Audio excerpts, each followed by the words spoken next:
What is up everyone, and welcome to some more F1 23 My Team career mode. We're here for round number 14 of season 7 of our Jaguar Racing career, and we are getting towards the tail end of the season now.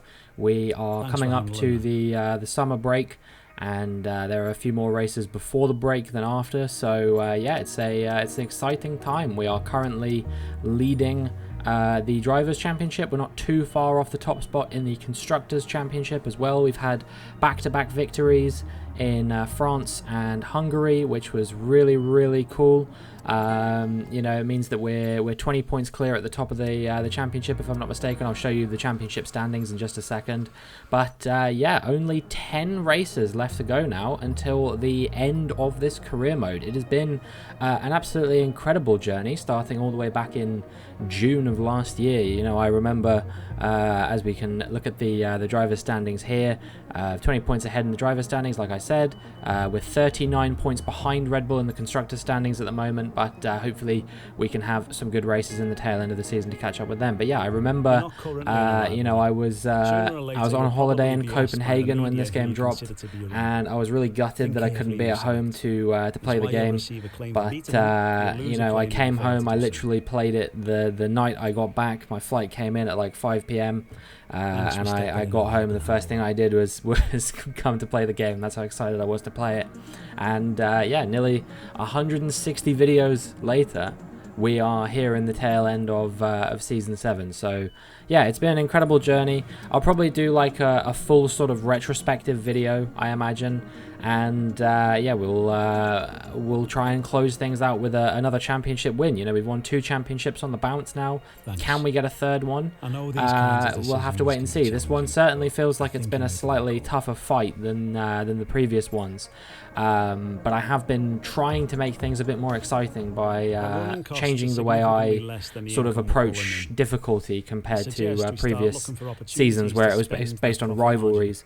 Now I'm just basing it on how well I perform in the races. So it's literally as simple as, if I win, I up the difficulty. If I finish outside of the top 10, I lower the difficulty, and that's it. That's my entire philosophy. And nothing changes it apart from that. So yeah, we've been fluctuating quite a lot. Currently sort of on 99, I believe, is the difficulty we'll be on for this race, because I've had those back-to-back wins that have pushed us up a little bit. But yeah, we've fluctuated everywhere between sort of 95 and 99 this season. So it will be interesting to see how things fare come the end of the season, what difficulty we end on. Practice, you saw there, was pretty good for me. It did start to rain obviously towards the end of the session, which kind of changes the dynamic. Maybe if it hadn't, I wouldn't have been so high up the order. But yeah, I was pleasantly surprised to find myself up there anyway, because I'm not typically too strong around this track. This is a track that I've not gone particularly well at in years gone by. We've never won here, not on this year's game at least. So yeah, it will be a difficult race, I imagine, but that certainly filled me with a bit of optimism.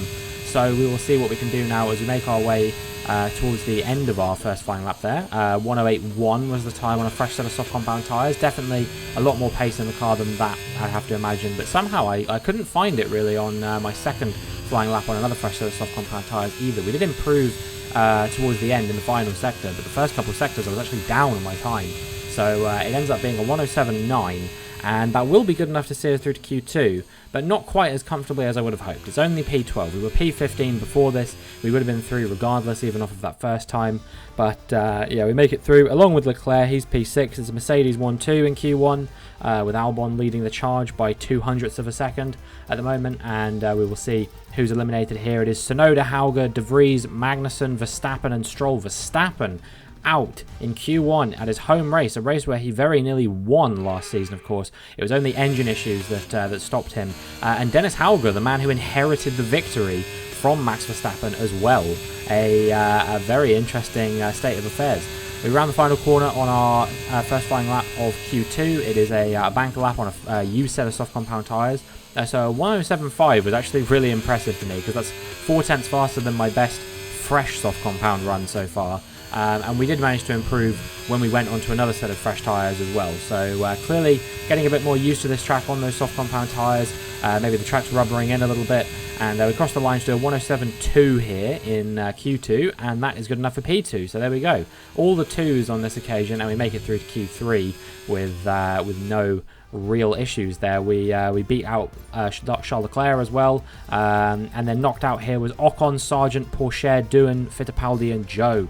Esteban Ocon, you know, he'll be wanting to keep himself in the championship fight. Things may have been made just a little bit harder by not making it through into Q3. Same with Logan Sargent as well, of course. He's been a pretty big championship contender, and I'm sure that he'll be equally disappointed with his performance here in qualifying today. But meanwhile, George Russell and Lando Norris have made it through here into Q3, and they are also hot on my heels in the championship fight as well. So we'll see what kind of performances those guys can deliver as well, as we do another 107.5 on a banker lap on a used set of soft compound tyres.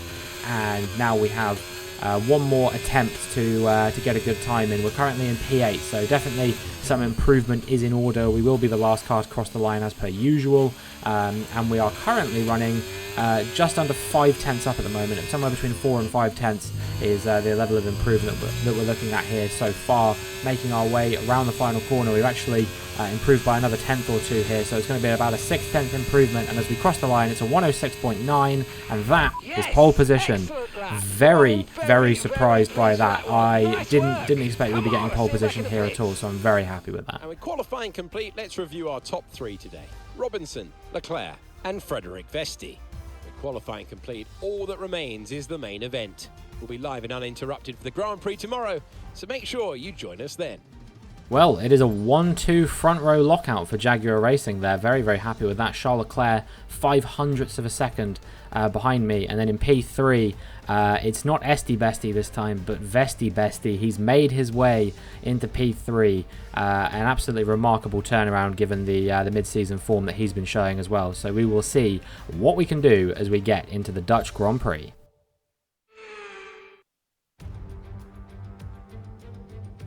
We're on the coast of the North Sea at ZANDVOORT circuit, 25 miles outside of Amsterdam. We're all set for the Dutch Grand Prix, a race that the greats have won at, including Jim Clark, who took the biggest trophy home here on 4 occasions. 4 lefts and 10 rights make up the 14 corners of the narrow and demanding ZANDVOORT circuit, with plenty of peaks and valleys over the course of the 2.6-mile lap, which will demand absolute concentration from our drivers here today. Before we begin, let's take a quick look at the grid lineup for today's race. Robinson lines up on pole position, and it's Charles Leclerc in P2.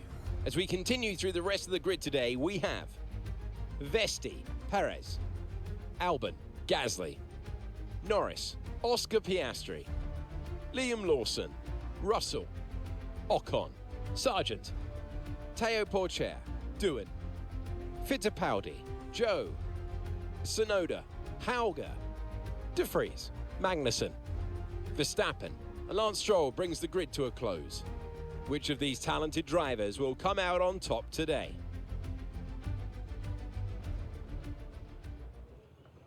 Okay, well, Alex Jakes, nothing to say in the intro on this occasion, but yeah, George Russell starting in P10, so it will be difficult for him to make his way through the field.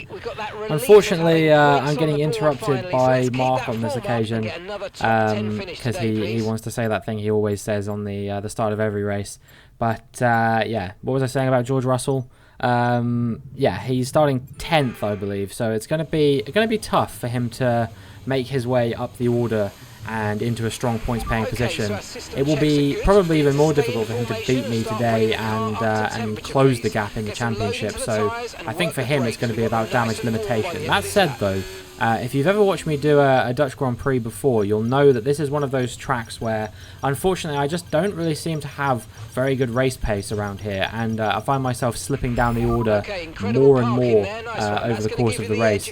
You know, I had a race here once where I think I went from P1 or P2 on the grid to about P14 at the flag or something like that, which was really quite disappointing. So I could see that happening today, but I hope it doesn't. We'll see what we can do as the lights come on and the lights go out, and we've had a good getaway compared to Charles Leclerc. Hopefully he can stay ahead of Frederik Vesti here. It's looking like he just about will be able to hold on to that position. So it will be a 1-2 for Jaguar Racing through the first corner at least, and hopefully now we can start to break away from the rest of the field. A lot of people starting on the soft compound tyres. We're on the medium compound tyres, of course. So there will be a bit of a tyre disadvantage here. It'll be interesting to see how the strategies differ. We are boxing on lap 15 onto a set of hard compound tyres to cover off what I imagine will be the strategy for those starting on the softs as well. The soft compound tyres around here are slated to last 19 laps potentially. So I can't see them pitting any later than about lap 16 feasibly. And then the mediums, yeah, again, last 27 laps around here.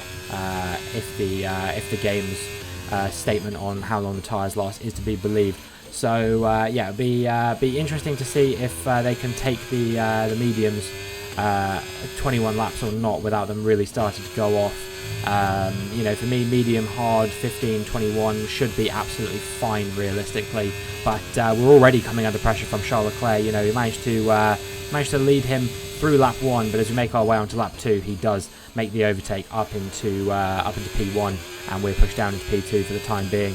You know, on those soft compound tyres, you would expect him to have better grip, better traction, all that kind of stuff, and couple that with the fact that through the last couple of corners I am always quite slow on this track. Hopefully we can just try and stay with him for as long as possible to stick in that DRS range, and you know, we can maybe form a bit of a DRS train. Leader 1-2, I don't really mind. Obviously I'm leading the championship at the moment, so I don't really mind whether I get first or second place here. Obviously it'd be nice to increase the championship lead by more, but if Charles Leclerc is winning, I'm happy for him to take it. We almost got overtaken by Frederik Vesti there, but fortunately he locked up and went deep into turn 1, which has actually cost him the position to Alex Albon as well. So we hold on to P2 for the time being, but we're certainly coming under a lot of pressure from the cars behind, including Alex Albon, who is closing us down slowly but surely. He's got the gap down to below 0.2 of a second now, and as we go wide through this fast right-hander, he's actually going to go for a bit of an opportunistic move up the inside, but we hang it around the outside of him, squeeze him to the inside of the corner, and he runs out of places to go other than either braking or into my side pod, and he chooses the option that keeps us both in the race, which is quite nice for us. Means that we can continue going along in this race in P2. Charles Leclerc now has broken away by 2 seconds, so I won't have any DRS. I will be completely at the mercy of Alex Albon, and I would imagine that this P2 is not going to be mine for much longer. Only a couple more corners as we round the final couple of corners, get onto the curb once again. You can see I just lose so much time compared to these guys through the final couple of corners. I don't know why. I don't know if it's something to do with my run through there or if they're just OP or what, but yeah, Alex Albon making the overtake with the DRS and some battery, I'm sure, as well, up into P2, and we have to settle for P3 for right now, but you know, still plenty of time in this race to hopefully get back at the cars in front. Hopefully we won't slip too far down the order, but I mean, things are getting slowly worse as we make our way onto lap 6 now. Frederik Vesti's just overtaken us for P3. We're not close enough to really fight this one back, and we might even fall out of his DRS range because Sergio Perez has gone for a bit of a look up the inside there, which ultimately has cost me a bit of lap time, and yeah, Frederik Vesti breaking away at pace. We have managed to sort of stay with him, 5/10 behind him. We're still in his DRS range as we make our way onto lap 6, or onto lap 7 I should say, and that might just allow me to keep the pace with Sergio Perez on this occasion, that DRS. But once again he attacks us. That's going to cause us to lose more time to Vesti, and well, our bacon may have just been saved here by the safety car. So yeah, we will we'll slow everything down, bunch up the field, and I'm going to go for a bit of a gamble here. I'm actually going to box 8 laps earlier than planned onto a set of hard compound tyres. I consulted my sort of notes on how long the tyres were slated to last around this circuit. I have roughly average tyre wear, and supposedly the hard compound tyres can do 30 laps around this circuit. We will be on them for 29 laps. This may not work, but the writing appeared to be on the wall for me as far as the race pace was concerned there. I was falling further and further down the order. It was only going to be a matter of time before Perez overtook me, and then whoever was behind him, and whoever was behind him, and such and such. This way, we might at least be able to spend the rest of the first stint after the safety car comes in on the front foot. As you can see, Verstappen is also pitting there. Couldn't pit last lap because Perez was coming in. So, yeah, Perez, Sargent and Verstappen are on the same strategy as me now, but everybody else still needs to box. So it will be very interesting to see how the strategic battle actually plays out here, and yeah, whether we can make any overtakes on these soft compound runners, as the safety car has come in now, and also Sonoda there has just pitted. That promotes us up one more position. Almost came under pressure, but we turned defence into attack as we go up the inside of Kevin Magnussen, and well, I'm already feeling confident in these hard compound tyres that they'll be able to do a bit of a job for us. Of course, these soft compound tyres for everyone around the field are 6 laps old, even without the safety car, where they will have been aging at a slightly slower rate. So yeah, they did do 6 racing laps on them beforehand, so they're not fresh softs by any stretch of the imagination, which means that we have a real opportunity to try and close some of these cars down. As you can see, Joe peeling into the pits there as well, already made up 2 positions on track as well on Stroll and Magnussen. Going to see now if we can grab a 3rd off of Nick De Vries in the other AlphaTauri, one of the most loyal drivers on the grid. He's been in that AlphaTauri since season 1. I don't think there's many drivers on the grid who can say that about the car that they're driving now. I think that Zhou Guanyu in the Sauber and Gasly in the Alpine are about the only other drivers on the grid I can think of who can claim that, because there has been a general very large shuffle as we overtake our former teammate Dennis Hauger, and we have another former teammate for company now. It's Enzo Fittipaldi just ahead of us, who hopefully we'll be able to get ahead of nice and quickly. So yeah, we'll see if we can break away from him nice and quickly now, and hopefully get ourselves into the top 10 before everyone comes in for their pit lap, because it seems like a lot of people are going quite slowly right now. The soft compound tyres definitely starting to go off. Doesn't help that a lot of them are battling as well, so we're going to use this as an opportunity to get round the outside of Théo Pourchaire up into P12. Only 2 positions away from the points now, and like I said, we're definitely feeling like we're on the front foot. We've got the pace to attack, and yeah, we will see whether we can get ahead of our former teammate Enzo Fittipaldi now up the inside at the end of the DRS zone. Will we have the grip to go around the outside? Yes, of course we will. Those soft compound tyres are deceased at this point for the soft compound tyre runners, especially in the Williams, which is not great on its tyres as far as I understand. So yeah, as we make our way onto the end of lap 12 and begin lap 13, we've got the DRS on the cars in front. They're battling away, doing my former teammate as well, and Lawson, who is in the other Williams.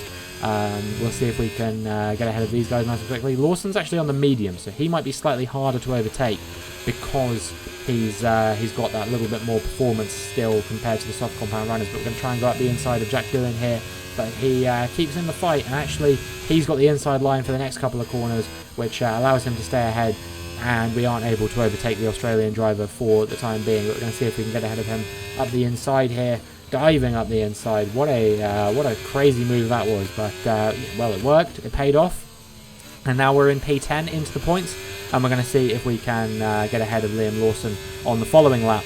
We are going to sort of dummy him to the outside and then dive up the inside at this corner, but he, as predicted, has a bit more performance in those tyres. I don't quite have the grip to just make it an absolutely trivial affair. We tried to use a bit of battery to out-drag him to the following corner, but I mean, look, maybe this is in our best interest because now we've got the DRS. However, he's held us up so dramatically that actually it's invited his teammate Enzo Fittipaldi back into the battle.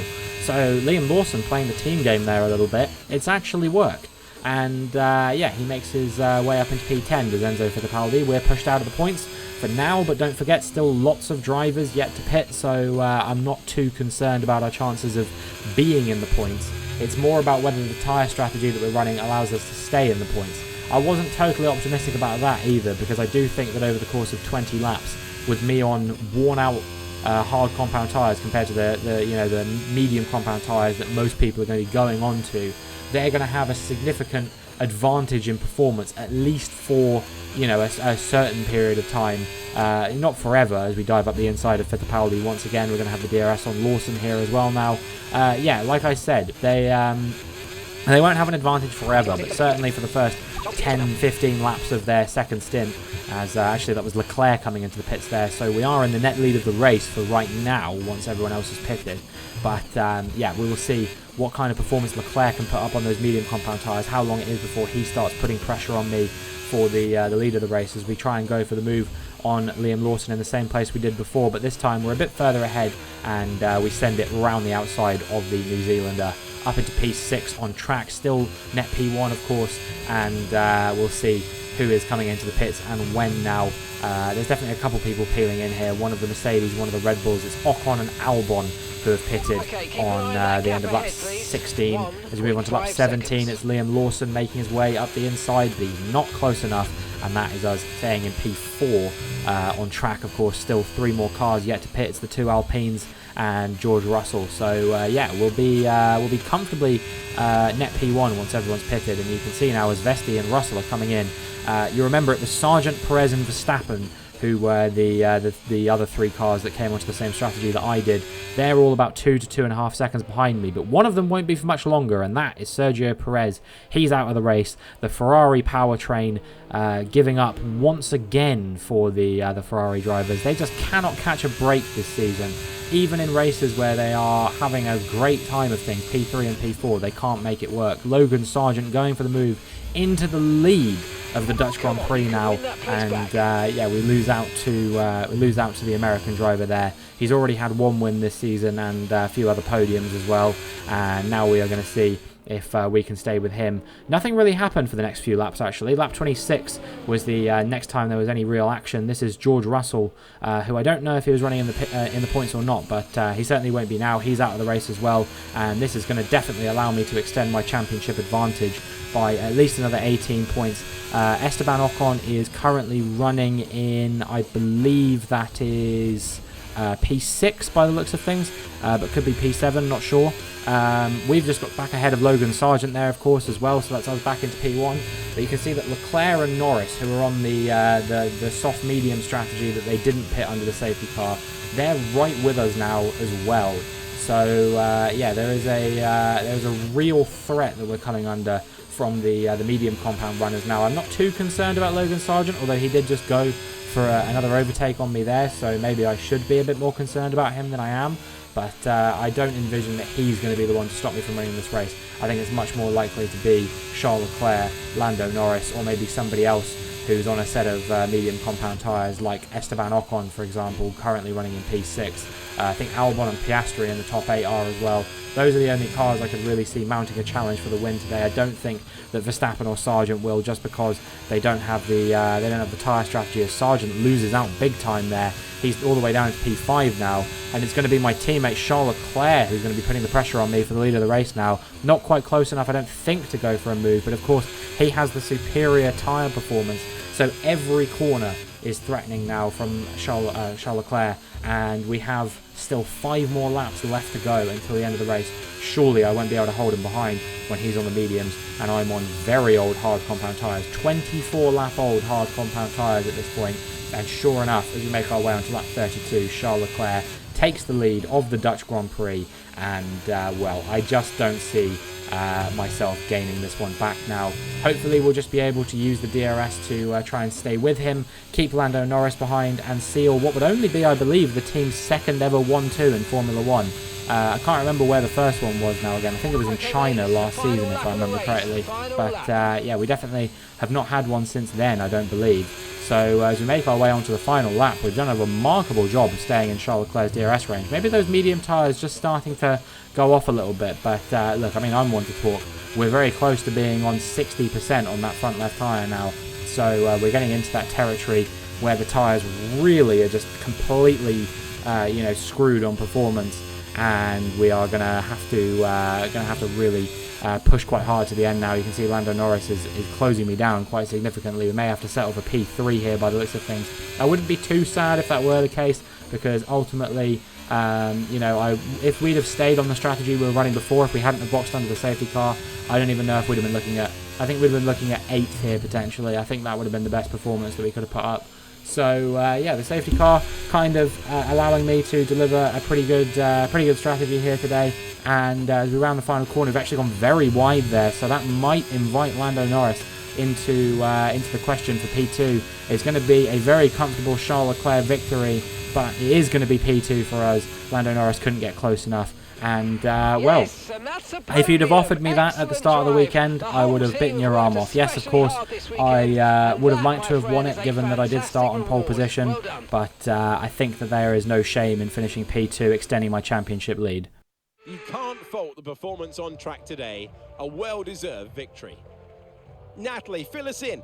What was it that helped the team achieve their success today? I really feel the track layout combined with the track temperatures we saw today suited their car. These cars come alive when the tyres are just at the right temperature, and the driver did a great job managing that as well. They just look so comfortable out there. It's like anything, it always looks so easy when it all just clicks. Welcome then to the podium, our top 3 drivers. What a great effort from them today in a very difficult race. Charles Leclerc's done absolutely brilliantly there. He has every right to cup his ears, silence the haters, people saying that he needed to be dropped from the team. He has absolutely, definitely kind of restored my faith in him a little bit now, picking up his 2nd win of the season. Only his 3rd win for Jaguar Racing, full stop. Of course, he only had 1 last season. So, yeah. Doing well, maybe getting himself back in the championship conversation. And then it's myself in P2 and Lando Norris keeping himself involved in the championship fight in P3. Robinson increases their championship lead. So then, it's time to see how this result affects the Drivers' Championship. So then, Natalie Pinkham, who would you rank as your driver of the day? Charles Leclerc showed exactly how to manage yourself out on track today. He was almost flawless out there. Incredible stuff. It's time to check out the Constructors' standings. The lead at the top comes down after a strong weekend from the challenging pack. Well, what an end to another fantastic weekend of racing. Thanks to everyone who's joined us, and we'll see you for the next one. Well, I have to say, based on the way this season was going, I definitely didn't envision that leaving ZANDVOORT I would be 38 points ahead of the competition. But, things will only get harder from here. The more we continue to do well, the harder things are going to get, obviously.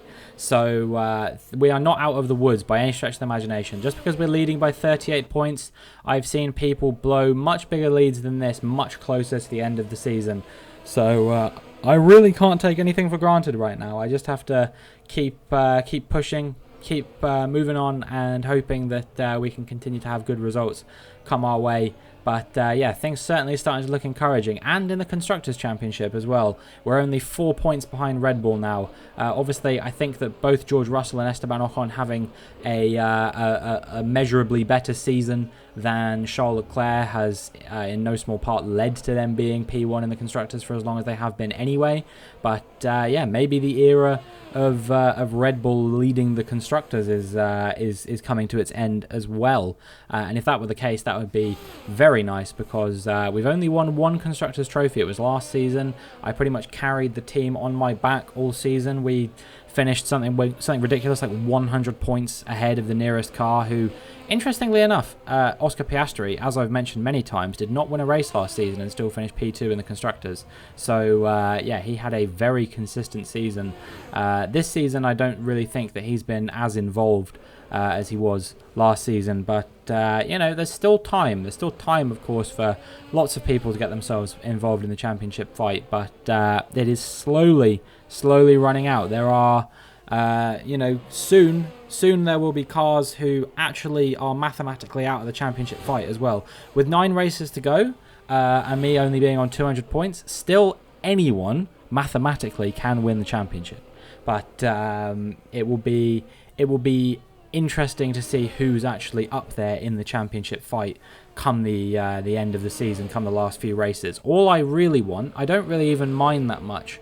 If I sort of step out of character for a second, all I really want is just for the championship to go down to Abu Dhabi. Even if I don't win it, I will be pleased that we had one more championship fight that went down to the final race, because the last 2 championships that I've had, the ones that I won, I've wrapped up with, you know, 2 races to go and then 4 races to go respectively. So it was a little bit underwhelming in both of those situations not to have one last race where, you know, everything was sort of left on the table.